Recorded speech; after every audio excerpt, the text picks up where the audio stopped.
L'opération Coup de poing, initiée par le ministère de la Bonne Gouvernance, porte déjà ses fruits. Une quarantaine de policiers et de gendarmes doivent comparaître devant le tribunal militaire d'Abidjan pour des faits de racket et de corruption. C'est l'annonce faite ce vendredi par Zoro Epiphane Ballo et en présence du commissaire du gouvernement Salif Yadekwe, Tanguy Konin. 43 policiers et gendarmes seront jugés par le tribunal militaire pour racket lors de la prochaine rentrée judiciaire à Abidjan.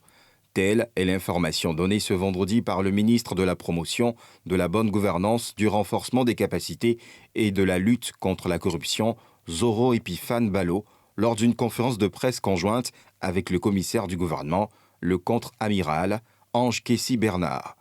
Ces interpellations s'inscrivent dans le cadre de l'engagement pris par le ministre Zoro Epiphane Ballo de démanteler tous les actes de corruption dans les services publics à fort soupçon de corruption par la conduite d'opérations de vérification dénommées Coup de poing. La justice militaire a été saisie sur la base de l'ordonnance 2013-660 du 20 septembre 2013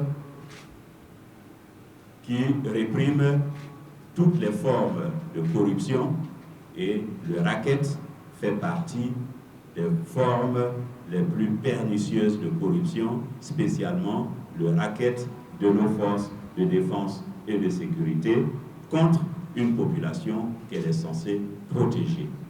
Pour cette première opération, il s'agit de 43 policiers et gendarmes qui vont être effectivement jugés lors de la prochaine rentrée judiciaire.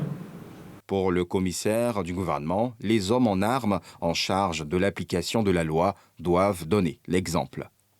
Les forces de l'ordre constituent le baromètre du respect des droits de l'homme.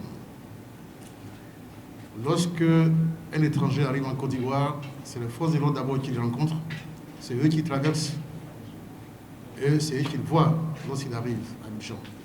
Et ce comportement de nos forces qui indique que nous sommes fréquentables ou pas. C'est pour ça que nous insistons sur l'intégrité et l'honneur de nos forces de l'ordre. Ils ne sont pas le seul, tout le monde le sait. Mais d'abord, le tribunal militaire n'est compétent qu'à l'égard des forces de l'ordre. Et deuxièmement, nous sommes vigilants à l'égard de ces forces de l'ordre parce qu'ils doivent donner l'exemple. D'autres secteurs d'activité sont concernés par cette lutte contre la corruption, dont le transport, avec Pot de Vin, décelé à la Société ivoirienne de contrôle technique et automobile et industriel. Les extorsions de fonds sur les voies lors du convoyage de marchandises, dans les secteurs de l'éducation, la santé et la justice, avait annoncé il y a quelques jours Epiphane Zoro. Une plateforme web de signalement sera bientôt mise en ligne.